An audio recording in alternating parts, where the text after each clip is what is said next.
Hello बच्चों, कैसे हो आप लोग? हो बढ़िया ही होंगे। आज हमारा है एक और नया स्पेशल कॉन्सेप्ट जो कि आपको मिल रहा है 21 पर। मैंने आपके प्रॉमिस किया था डेली मैं आपको एक ऐसा कॉन्सेप्ट दूंगा जिसमें आपको लगेगा दैट कि ये कॉन्सेप्ट तो हमने कहीं देखा ही नहीं, ना ऑफलाइन ना ऑनलाइन और ना ही यूट्यूब पर। चलिए आज हम बात करते हैं वेव ऑप्टिक्स की। वेव ऑप्टिक्स में आपने पोलराइजेशन तो सुना ही होगा। मैं थ्योरेटिकल कॉन्सेप्ट जाना हूं, ये इस साल नीट 2022 में आ चुका है, इस पर न्यूमेरिकल। अब मैं इसके कॉन्सेप्ट की बात कर रहा हूं, राइट? ध्यान से देखिएगा। यदि मैं एक सनलाइट को एक ट्रांसपेरेंट मीडियम पर इंसिडेंट कराऊं तो वो होती है unpolarized. As you know, unpolarized light में डॉट और एरोस दोनों होते हैं, लेकिन जैसे ही ये यहां पर इंसिडेंट होती है तो यहां के मॉलिक्यूल्स वाइब्रेट होना स्टार्ट हो जाते हैं। यदि मैं सारे वाइब्रेशंस को दो पर्टिकुलर परपेंडिकुलर फ्रेम में कन्फाइन कर चुका हूं, एक एरोस और एक डॉट, तो मॉलिक्यूल्स भी उसी प्रकार से वाइब्रेट होते हैं, एरोस में और डॉट्स में। अब यदि यहां से हम रिफ्रैक्टेड वेव निकालें तो रिफ्रैक्टेड वेव जाती है अंदर की तरफ।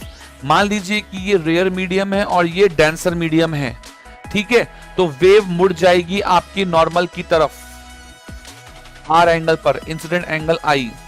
बट ये जो वेव मिलेगी वो मिलेगी आपको अनपोलराइज्ड, और वो भी दोनों कंपोनेंट, राइट? मतलब जैसा अनपोलराइज्ड लाइट ट्रांसपेरेंट मीडियम पर गिरती है वैसे ही अनपोलराइज्ड लाइट रिफ्रैक्टेड मीडियम में भी मिलती है। लेकिन बच्चों आप ध्यान दीजिए, यदि मेरी रिफ्लेक्टेड रे या लाइट की डायरेक्शन इस रिफ्रैक्टेड के परपेंडिकुलर हो गई, देन ये इंसिडेंट एंगल एक स्पेशल इंसिडेंट एंगल बन जाता है। उसको हम बोलते हैं ब्रूस्टर एंगल। ऐसा क्या खास बात है ब्रूस्टर एंगल में? ध्यान से देखिएगा।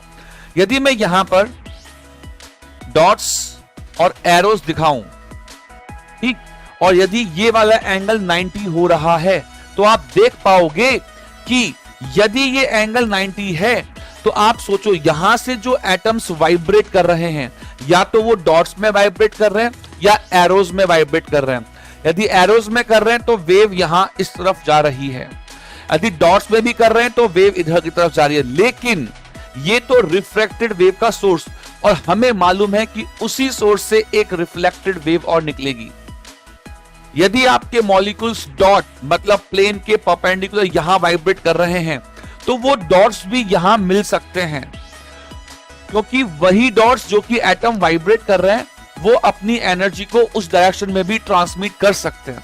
लेकिन एरोस, ये जो एरोस हैं रिफ्रैक्टेड वेव के, वो जो एरोस हैं, तो ये वाला जो मॉलिक्यूल है, मैं कलर चेंज करता हूं, मैं इस वाले मॉलिक्यूल की बात कर रहा हूं।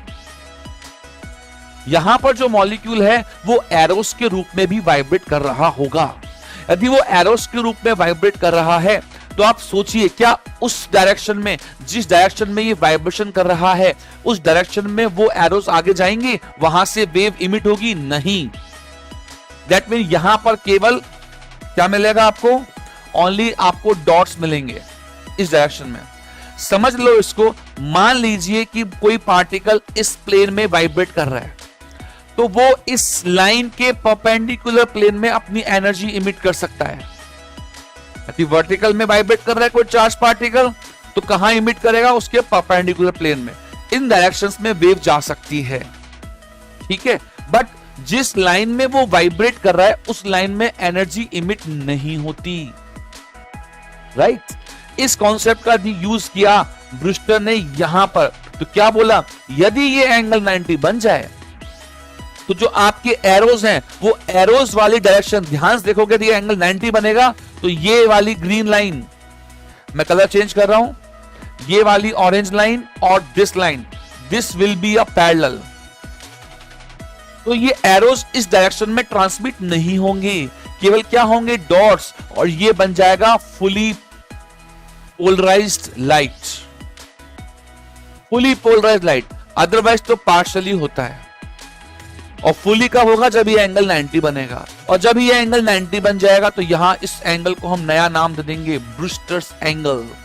क्या नाम देंगे? Brewster's angle. इसका डेरिवेशन देख लो, इस पर न्यूमेरिकल इसी साल आया है, रिपीट होने के चांसेस हैं। कॉन्सेप्ट याद रखना। ये देखो, ब्रूस्टर एंगल की जो वैल्यू होती है, राइट, tan IB, वो होती है म्यू, और यहां पर जो म्यू है वो है n2/n1। आप इसको प्रूफ कर सकते हैं लाइक दिस। सिंस आप ध्यान से देखिए इस तरफ, यदि ये ब्रूस्टर्स एंगल है इंसिडेंट, तो रिफ्लेक्टेड एंगल भी कितना होगा, IB ये है, ये 90 है, तो ये R कितना हो जाएगा। ध्यान देखो, ये पूरा एंगल 180 है। कौन सा वाला, दिस वन, देख गया, ये पूरा एंगल कितना है, 180, राइट। यदि पूरा 180 है तो आप अगले पेज पर लिख सकते हो, सिंस 180 इक्वल्स टू, एक तो एंगल IB था प्लस एक 90 था और एक R था, ये तीनों मिलकर IB, 90 और R तीनों मिलकर 180 दिखा रहे हैं, राइट। तो यहां से आपका आ जाएगा R equals to 90 minus IB। क्या आ जाएगा, 90 माइनस IB।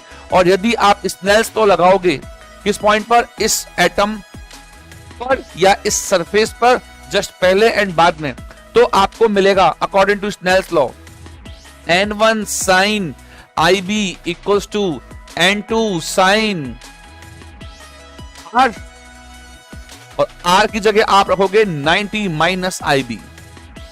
ये बन जाएगा आपका cos, sin अपॉन cos हो जाएगा tan IB।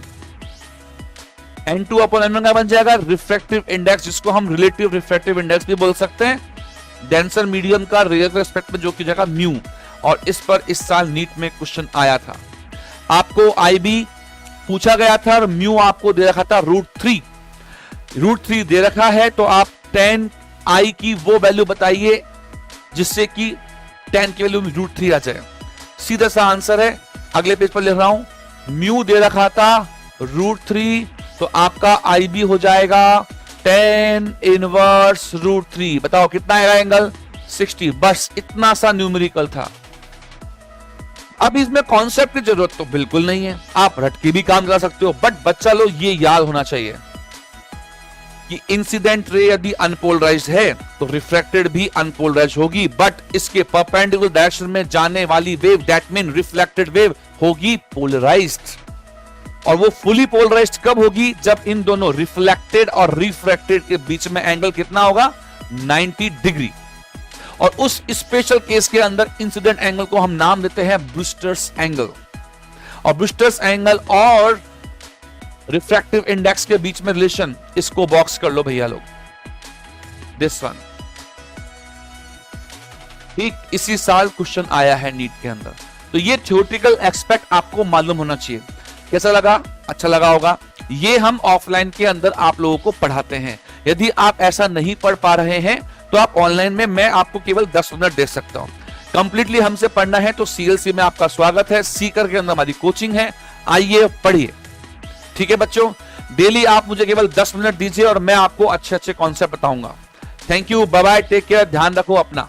ओके, चलिए कल मिलते हैं।